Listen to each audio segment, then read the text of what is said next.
आज की ये महा मैराथन क्लास आप लोगों के लिए बहुत ही इम्पोर्टेंट है, क्योंकि मैं आज आप लोगों को बताने वाली हूँ आपके एग्जाम 2026 के लिए बीए 5th सेमेस्टर के history paper number 1 nationalism in India का 12 वेरी इम्पोर्टेंट लॉन्ग क्वेश्चन। अगर आपने अभी तक कुछ भी नहीं पढ़ा है तो केवल ये 12 क्वेश्चन अगर आप पढ़ लेते हैं तो आपका अति लघु, लघु, दीर्घ, उत्तरीय प्रश्न तीनों तैयार हो जाएगा। तो आपको अगर बहुत टेंशन है कि कहीं हमारा बैक न लग जाए, हम फेल ना हो जाए, तो आप इस वीडियो को देखने के बाद पूरा का पूरा नंबर लेकर आ सकते हो। तो चलिए बिना देर किए वीडियो स्टार्ट करते हैं और आपके सारे इंपॉर्टेंट क्वेश्चंस को बता देते हैं। आपका पहला वेरी इंपॉर्टेंट क्वेश्चन है, प्रथम विश्व युद्ध ने भारतीय राष्ट्रीय आंदोलन को किस तरह प्रभावित किया।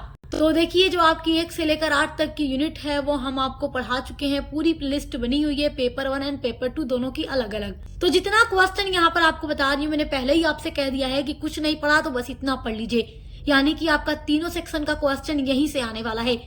तो हर एक क्वेश्चन का आंसर आपको हमारे चैनल पर मिलेगा। बस आपको करना क्या है, नेशनलिज्म इन इंडिया की प्लेलिस्ट आपको ओपन करनी है और उसमें जितने भी यूनिट्स हमने पढ़ाई है सब वही आपका आंसर है। आप उसको देखिए और जाकर एग्जाम में लिख डालिए। कोई भी चीज रटने वाली नहीं है, बस एक बार वीडियो देखेंगे आपको सब कुछ समझ में आ जाएगा, क्योंकि वहां हमने पूरा नोट्स के साथ आपको एक्सप्लेनेशन दिया है ताकि आप एक बार वीडियो सुनकर जान जाएं।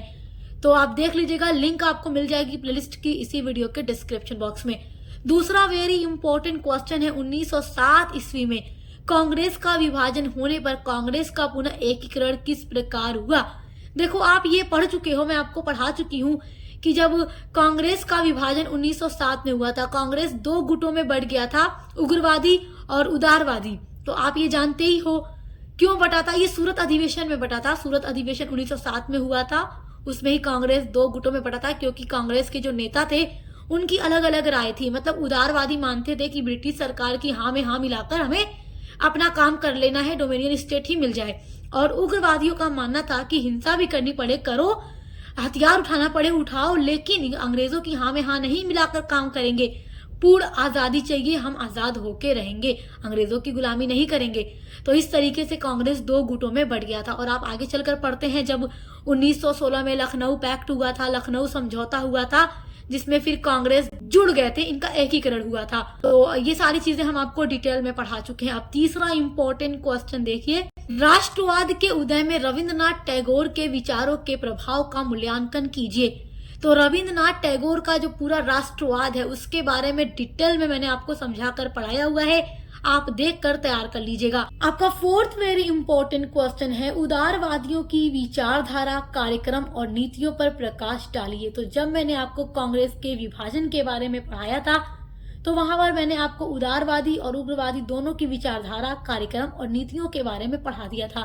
तो आप उस वीडियो को देखकर पढ़ लीजिएगा, वहां पर डिटेल में पढ़ाया हुआ है। और कौन कौन से नेता उदारवादी में थे, कौन कौन से नेता उग्रवादी में थे, सब आपको तैयार रखना होगा और सब कुछ हमने आपको पढ़ा दिया है। तो देखकर तैयार कर लीजिएगा। कोई भी टॉपिक ऐसा नहीं है जो हमने ना पढ़ाया। और ये सारा ऐसा क्वेश्चन मैं आपको बता रही हूँ जो हर साल बीए के एग्जाम में रिपीट होता है। ये सारे ऐसे क्वेश्चन हैं जो हर साल पूछे जाते हैं। आपका 5वां वेरी इंपॉर्टेंट क्वेश्चन है, बंगाल में स्वदेशी आंदोलन का वर्णन कीजिए।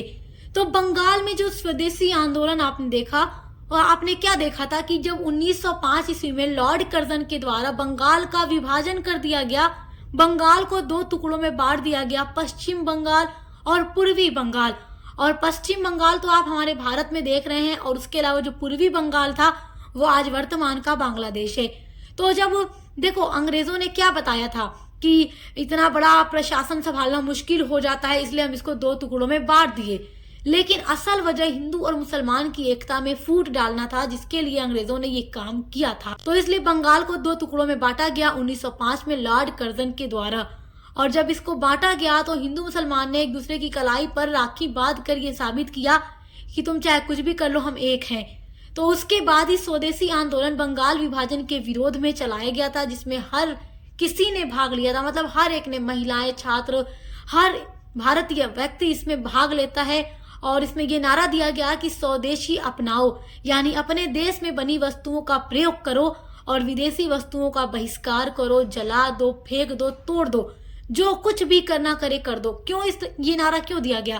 ताकि अपने देश में उद्योग धंधों की स्थापना हो, अपने इस देश में स्कूल कॉलेजेस बनाए गए ताकि अंग्रेजों के स्कूल कॉलेजेस में न पढ़ना पड़े। जहां तक हो सके बहिष्कार करो विदेशी वस्तुओं का और अपने देश का विकास करो, इसलिए स्वदेशी आंदोलन चलाया गया था।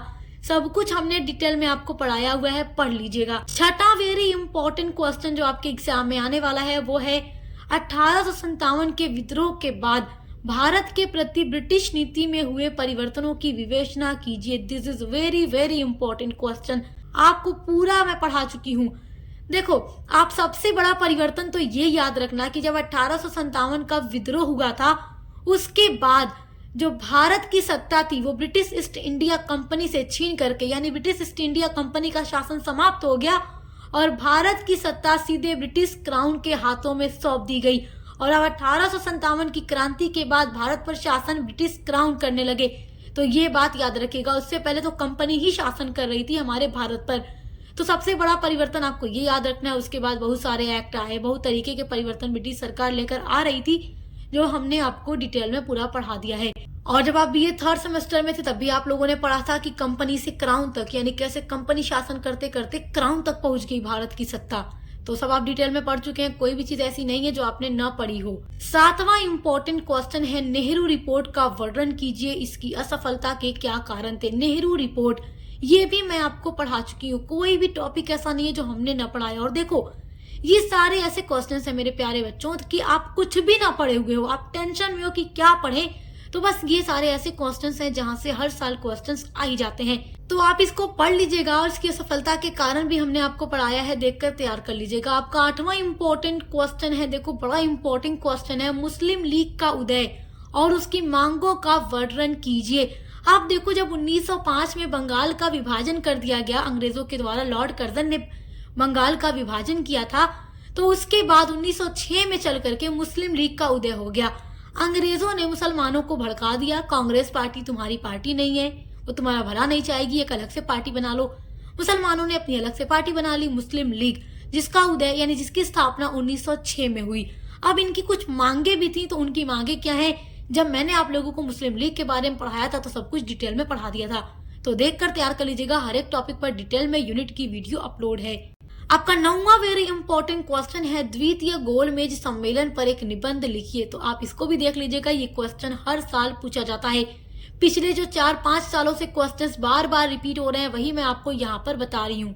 आपका 10वां वेरी इंपॉर्टेंट क्वेश्चन है 1857 की क्रांति के कारण तथा परिणाम का वर्णन कीजिए। यूनिट नंबर 1 में तो आपको मैंने यही पढ़ाया हुआ है कि 1857 की जो क्रांति हुई थी, जिसको 1857 का विद्रोह भी कहते हैं, तो इसके क्या कारण थे। तो आप ये जानते ही हो कि शुरुआत इसकी मेरठ में हुई थी और मंगल पांडे ने ब्रिटिश अफसरों पर गोली भी चलाई थी और वही तात्कालिक कारण था।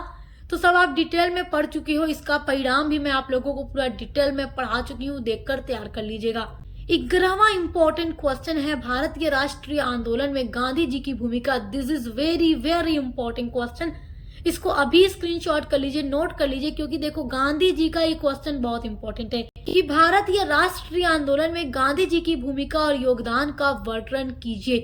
तो देखो, जब गांधी जी भारतीय राजनीति में प्रवेश करते हैं, लगभग 1919 से लेकर के 1947 तक भारतीय राजनीति के रंगमंच पर गांधी जी छाए रहे और उस समय में इन्होंने अलग अलग प्रकार के आंदोलन चलाए, सत्याग्रह चलाए। आप बहुत सारे आंदोलन पढ़ोगे, सत्याग्रह पढ़ोगे, जिसमें बड़े बड़े आंदोलन जब आप पढ़ते हो, सबसे पहले तो इन्होंने असहयोग आंदोलन चलाया, उसके बाद सविनय अवज्ञा आंदोलन चलाया, उसके बाद इन्होंने भारत छोड़ो आंदोलन चलाया। सब कुछ हम आपको डिटेल में पढ़ा चुके हैं, देखकर तैयार कर लीजिएगा, क्योंकि तीनों आंदोलन से अलग अलग से भी क्वेश्चन एग्जाम में आ जाते हैं। आपका 12वां वेरी इंपॉर्टेंट क्वेश्चन है होम रूल लीग आंदोलन क्या था। बाल गंगाधर तिलक और एनी बेसेंट के होम रूल लीग आंदोलन का वर्णन कीजिए।